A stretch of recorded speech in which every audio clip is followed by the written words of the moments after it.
Muy bien, vamos a continuar con estos temas, recordando que es del libro de Procesos Psicológicos Básicos, un análisis funcional, y el tema de hoy es aprender. Es un tema que tiene diversos capítulos y el capítulo en el que nos vamos a enfocar es el condicionamiento clásico. Recuerden que estamos viendo cómo estos aspectos de aprender, muchas ocasiones se creían que estaban como dentro de una psique, dentro de una mente, que era en esta parte del dualismo, algo que no se podía estudiar o que estaba fuera de la ciencia. Sin embargo, el modelo conductista y el análisis de la conducta proponen, y es algo que aparte de que proponen, comprueban de manera científica, que el aprendizaje puede estar determinado por el contexto, por aspectos externos al organismo. Y es lo que vamos a ver. Conceptos importantes: estímulo, que el estímulo es todo aquel cambio en el ambiente que genera una actividad en un organismo determinado. Por ejemplo, si pasa una mosca y yo volteo, como yo volteé, provocó en mí una actividad, por lo tanto, la mosca fue un estímulo para mí. Si la mosca hubiera pasado y yo ni me doy cuenta, entonces no es un estímulo, ¿sí? Y la respuesta es cualquier actividad de un organismo. Por ejemplo, el hecho de que yo haya volteado es una respuesta, ¿sí? Cualquier actividad de un organismo. Entonces tenemos estímulo, algo que provoca una respuesta. Y respuesta, cualquier actividad del organismo. Hay que ir recapitulando. Hablábamos acerca de las características particulares del ambiente a las que están sometidas los organismos, son las responsables de las variaciones para que los organismos se puedan adaptar. Y esto lo veíamos con Darwin en su teoría de la selección natural, que nos hablaba que ciertas características de los organismos son las que generan que se queden presentes sus características como tal, ¿no? El cuello más alto más largo en las jirafas, que el pico más largo en los colibríes, y así como los aspectos físicos, también están los mecanismos conductuales. Los mecanismos conductuales se quedan presentes en las personas, ya que eso les ayudan a sobrevivir, a adaptarse. Y eso encaja pues con la teoría de la selección natural de Darwin, biológico, dentro de la teoría conductual en la psicología. Que un organismo sea capaz de huir ante un ruido intenso sin necesidad de que lo aprenda, le ayuda a sobrevivir, ya que eso ayuda a que no sea cazado por un depredador. ¿Sí? Ese es un aprendizaje que los humanos o muchos animales ya nacen con eso, sabiendo o teniéndole miedo a de ruidos muy extremos, ¿sí? Eso no se aprende, eso ya naces con ello.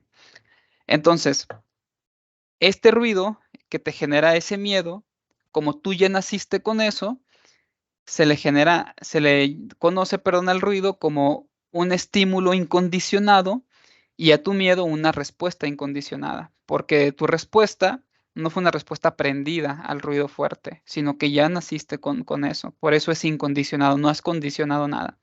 Y el condicionamiento clásico trata de esto, de emparejar un estímulo que no provoca nada con un estímulo incondicional que provoca una respuesta incondicional, para que el estímulo que no provoca nada después pueda provocar la respuesta incondicional, que se llamaría respuesta condicionada.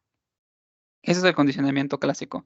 Y se descubrió gracias a Pavlov, estudiando las secreciones gástricas en los animales, y empezó a darse cuenta, bueno, él quería estudiar las secreciones, o sea, la salivación de los perros en presencia de la comida, cuando estaban comiendo. Pero se empezó a dar cuenta que los perros empezaban a salivar desde antes de la presencia de la comida, o sea, desde que llegaba el experimentador. La presencia de la persona provocaba salivación en los perros. Y él así empezó a diferenciar el aprendizaje innato, que es con el que ya vienes de nacimiento, con los estímulos aprendidos, ¿no? Que son estos reflejos que las personas tienen que aprenden. Y estos últimos, los que aprendemos, les llamó como condicionados, o sea, un condicionamiento. Y que esa era una herramienta útil para poder entender el funcionamiento del cerebro. Entonces, el ejemplo típico de Pavlov es que el estímulo incondicional que generaba una respuesta incondicionada era estímulo, comida, respuesta incondicionada, salivación. Y tenía que haber un estímulo que no provocara la salivación. Esto era el tono de una campana, por ejemplo. El tono de una campana no provocaba salivación, pero el tono de una campana acompañado de la comida sí generaba salivación porque la comida lo genera. Después de mucho emparejamiento de campana con comida, campana, comida, campana, comida, el perro aprende que la campana predice la presencia de la comida. Por lo tanto, la campana sola ya genera una salivación. Por lo tanto, la campana deja de ser estímulo neutro y pasa a ser estímulo condicionado, y la salivación, en ausencia de la comida y en presencia de la campana, es una respuesta condicionada. Entonces, es importante tener estos 5 conceptos claros. Estímulo incondicionado. Estímulo que de manera innata genera una respuesta incondicionada. Estímulo neutro. Estímulo que no genera la respuesta en el organismo. Estímulo condicionado. Es el estímulo que no provocaba una respuesta, pero ahora gracias al emparejamiento de 2 estímulos sí lo provoca. Y ojo, el estímulo condicionado siempre será el que inicialmente era el estímulo neutro. También tenemos la respuesta incondicionada, que es la respuesta automática en presencia del estímulo incondicionado. Y tenemos la respuesta condicionada, que es la respuesta que antes era incondicionada, pero que ahora se presenta en ausencia del estímulo incondicionado y en presencia del estímulo condicionado. ¿Ok? Por lo tanto, la respuesta incondicionada y la respuesta condicionada también serán las mismas, pero lo que los diferencia es que la respuesta incondicionada se da en presencia del estímulo incondicionado y la respuesta condicionada se da como resultado del emparejamiento de 2 estímulos, pero que hoy en día se presenta simplemente con la presencia del estímulo condicionado. Espero que quede claro. Eh, Podemos resumirlo de esta manera. El estímulo incondicionado genera respuesta incondicionada. O sea, comida genera salivación. El estímulo neutro no provoca respuesta incondicionada. O sea, eh, la campana no genera la salivación. Pero el estímulo neutro y el estímulo incondicional son repetidamente emparejados. O sea, la campana y la comida se repiten, se emparejan y se repiten de manera perseverante al organismo. Por lo tanto, este emparejamiento transforma al estímulo neutro, que es la campana, en un estímulo condicionado, porque la campana ya va a provocar la salivación aunque no presente la comida. Ese es el aprendizaje, así se aprende. No se aprende con cuestiones que no se pueden ver, con cuestiones que están no, se aprende mediante el contexto, el ambiente, mediante acciones que se pueden observar, ¿sí? Esta es la explicación del condicionamiento clásico. Volvemos al experimento de Pavlov. Estímulo incondicionado, comida. Respuesta incondicionado, salivación. Estímulo neutro, sonido de campana, no provoca salivación. Estímulo condicionado, la misma campana que ya fue emparejada con la comida muchas veces, ahora sí provoca la salivación, incluso aunque no presente comida. Cuando yo presento la campana sin la comida y presenta salivación, entonces va a ser una respuesta condicionada. Y lo ilustramos con esta manera. Hay comida, hay salivación. Hay campana, no hay salivación. Campana más comida, sí hay salivación porque la comida lo va a provocar. Pero resulta que ahora el perro aprende, después de que yo presente muchas veces estos 2 juntos, primero la campana y inmediatamente después la comida, en ese orden, después de que yo presente muchas veces estos 2 juntos, el perro va a aprender que la campana antecede a la comida. Por lo tanto, con el solo hecho de presentar campana, el perro ya va a salivar, ¿sí? El perro aprendió, ¿vieron? Aprendizaje, gracias a lo externo, a estímulos externos. El perro aprendió a salivar gracias al emparejamiento de 2 estímulos, pero solamente con la campana. Estímulo condicionado, campana, respuesta condicionada, condicionamiento clásico. Ahora, otro concepto importante es la contingencia, que es la probabilidad de que aparezca un evento dada la aparición de otra. Por ejemplo, la probabilidad de que aparezca la comida dada la aparición de la campana. Eso es una contingencia. Puede ser positiva o negativa. Cuando es positiva significa que la presencia de un estímulo antecede la presencia de otro. Por ejemplo, la presencia de la campana antecede la presencia de la comida. Ese es un estímulo positivo, una contingencia positiva y se le llama condicionamiento excitatorio. Cuando la presencia de un estímulo predice la ausencia de otro, es un condicionamiento inhibitorio. Por ejemplo, vamos a imaginar que este experimento de Pavlov fuera al revés. El perro está comiendo, yo toco la campana y le quito la comida. Presencia de campana predice la ausencia de comida. Contingencia negativa, condicionamiento inhibitorio. También existen lo apetitivo y lo aversivo. Lo apetitivo tiene que ver con estímulos que gusten, que sean agradables, y lo aversivo, estímulos que disgusten o sean desagradables. El ejemplo de Pavlov es un condicionamiento excitatorio y apetitivo. ¿Por qué excitatorio? Porque presencia de campana predice presencia de comida. ¿Por qué apetitivo? Porque la comida es un estímulo agradable. Si le quitáramos la comida cuando suena la campana, entonces fuera un condicionamiento inhibitorio apetitivo. ¿Por qué? ¿Por qué inhibitorio? Porque la campana predice que le quito la comida. Y la comida es algo agradable, entonces es ausencia del estímulo agradable. Por eso es inhibitorio y apetitivo. ¿Qué pasa con el aversivo? Un estímulo desagradable, por ejemplo, electroshocks. Si yo toco la campana y después le doy electroshocks al perro por muchas veces, la campana va a predecir los electroshocks. Por eso va a ser excitatorio. ¿Por qué? Porque la campana predice presencia de electroshocks y los electroshocks son estímulos aversivos. Excitatorio aversivo. Si por otra parte el sonido de la campana predice que yo voy a quitar los electroshocks, hablamos de condicionamiento inhibitorio aversivo. Inhibitorio porque la presencia de la campana predice la ausencia de los electroshocks. ¿Por qué aversivo? Porque los electroshocks son desagradables. ¿Sí? Ya está. Creo que no nos tenemos que meter más en esto. Condicionamiento excitatorio. Presencia de un estímulo predice la presencia de otro estímulo. Es muy importante la contigüidad, el tiempo que pasa entre el estímulo neutro y el estímulo incondicionado. Hay 5 tipos de condicionamientos hablando de la contigüidad. Está el condicionamiento de demora corta, que es el más efectivo y el que más se produce. ¿Por qué de demora corta? Porque el estímulo neutro o el estímulo condicionado se presenta antes que el estímulo incondicionado. Pero el estímulo condicionado o neutro se acaba después de que éste empiece. ¿Sí? Por ejemplo, toco la campana y a los 5 segundos presento la comida.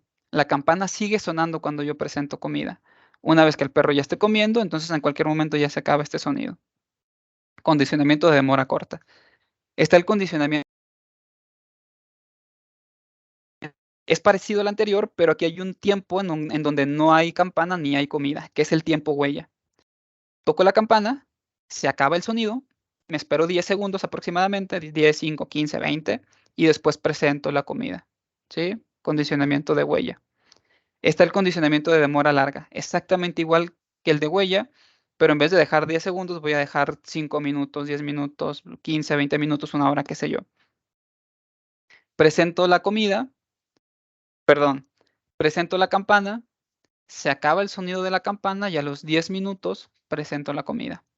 El condicionamiento de demora corta es el que se recomienda, ¿ok? Está el condicionamiento simultáneo. Al mismo tiempo que toco la campana, presento comida. Empiezan y terminan al mismo tiempo. Se ha demostrado que no sirve tanto este tipo de condicionamiento, pero existe. Y está el condicionamiento hacia atrás, llamado retroactivo o retrógrada. Perdón. Primero presento la comida y después presento la campana.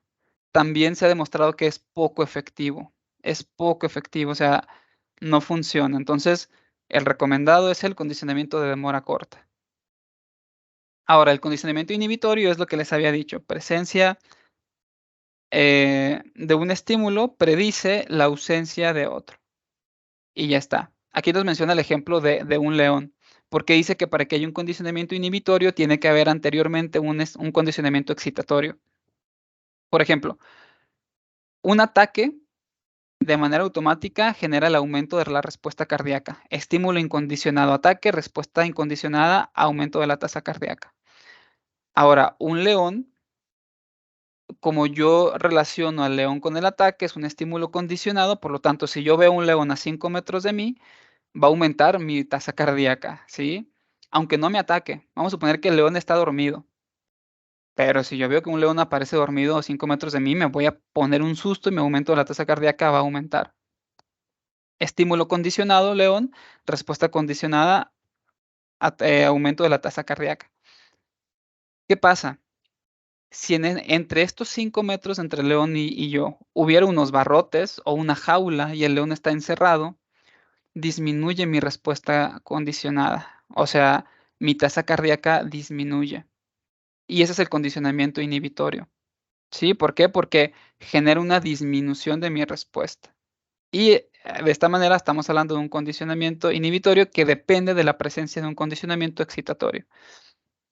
Otro concepto es la generalización, que tiene que ver con que no solamente sea un estímulo el que provoque una respuesta específica, sino todos los estímulos parecidos, ¿sí?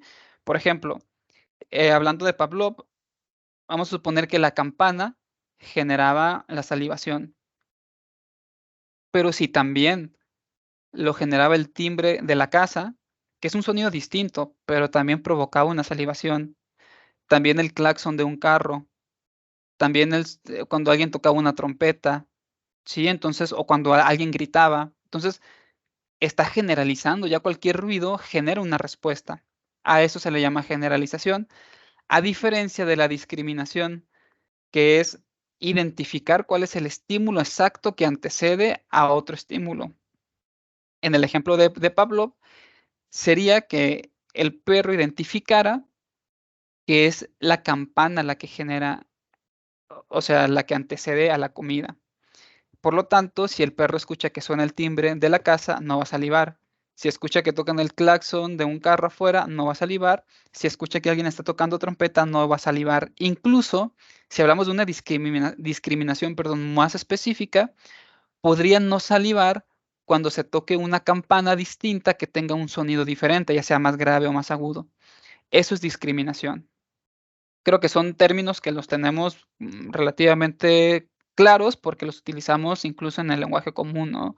Generalizar, pues bueno, que más de un solo estímulo genere la respuesta, y discriminar, identificar exactamente cuál es el estímulo. Ya está.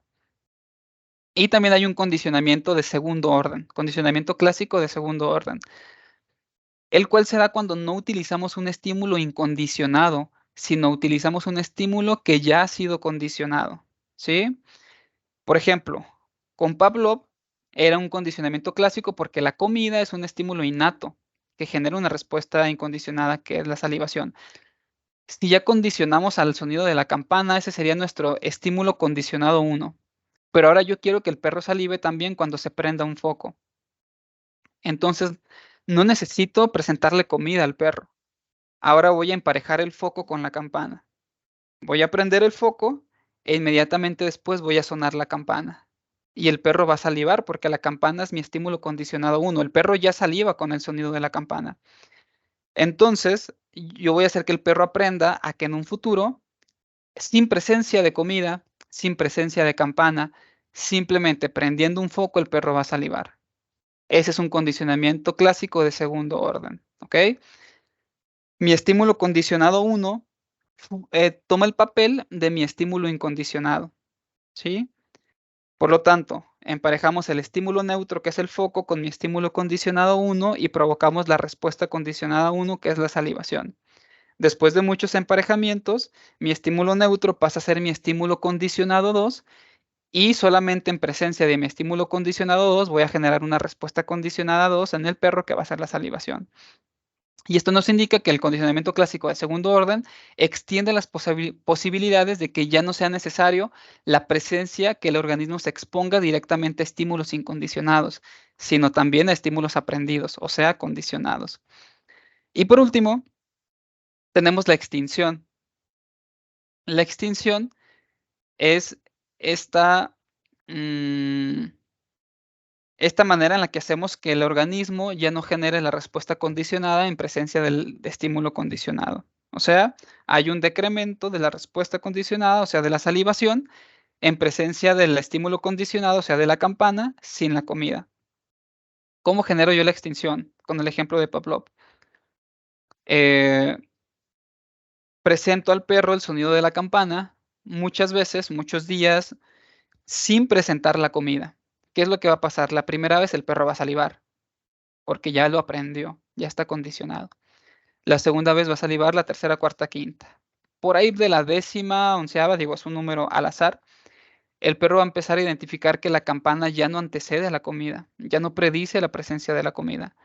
Por lo tanto, va a dejar de salivar, va a salivar menos y menos y menos hasta que ya no salive en lo absoluto. Por lo tanto, la extinción no es un olvido ni es un desaprendizaje, sino es un nuevo aprendizaje. Y el ejemplo es el que les acabo de decir, el de Pavlov. A veces hay recuperación espontánea. ¿Qué es la recuperación espontánea? Vamos a suponer que el perro ya aprendió que la campana no antecede a la comida y ya no saliva. Pero a lo mejor después de 3 años tocó una campana y el perro saliva. Es una recuperación espontánea. No significa que ya lo va a volver a hacer, no. Va a ser una muy espontánea y no va a volver a suceder siempre y cuando yo siga presentando la campana en ausencia de la comida. Eso va a ser muy importante. No volver a presentar la comida junto con la campana. Y esa es la extinción.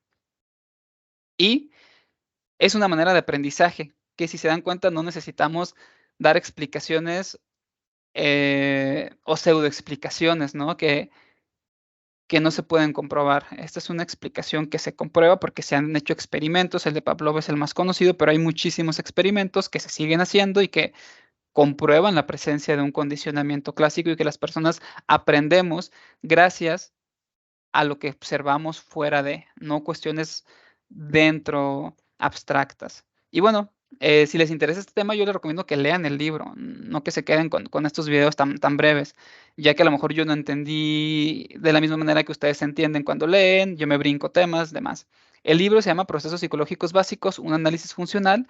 La editorial es UNED y los autores son Pérez, Gutiérrez, García y Gómez. El libro es del 2017. Entonces, pues ya está. El siguiente tema que vamos a ver es otro tipo de aprendizaje, que es el condicionamiento operante, y vamos a darnos cuenta cómo también las personas aprendemos gracias al contexto y a lo que estamos viviendo fuera de una explicación más como abstracta, ¿no?